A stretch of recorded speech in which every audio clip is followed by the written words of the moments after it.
Hey guys, my name is Micah Watson and today I'll be telling you how to use the dynamic tube audio effect in Ableton Live.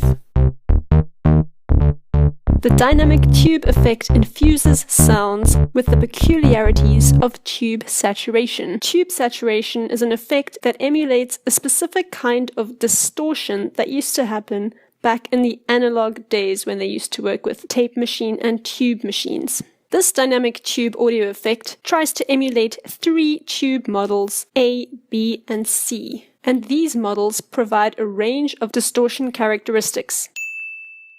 Most of these parameters are fairly standard, however the bias behaves differently depending on which tube model you've chosen. For instance, Tube A does not produce distortions if bias is set low, but it will kick in whenever the input signal exceeds a certain threshold, creating bright harmonics. Tube C is a very poor tube amp that produces distortion all the time, no matter what your bias is set as.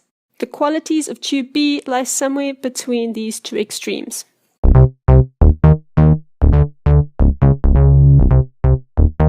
This little graphic display over here gives you an indication of the tube's linearity. And next to the curve you can see a meter over here.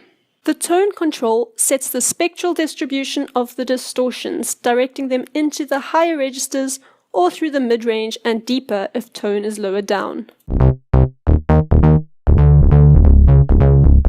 The drive control determines how much signal reaches the tube. A greater drive yields a dirtier and more distorted output.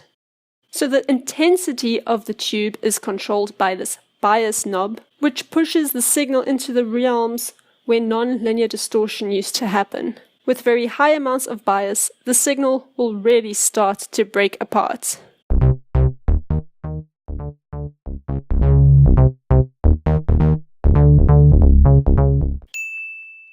Now the bias parameter can be positively or negatively modulated by an envelope follower, which is controlled with this envelope knob. The more deeply the envelope is applied, the more the bias point will be influenced by the level of the input signal.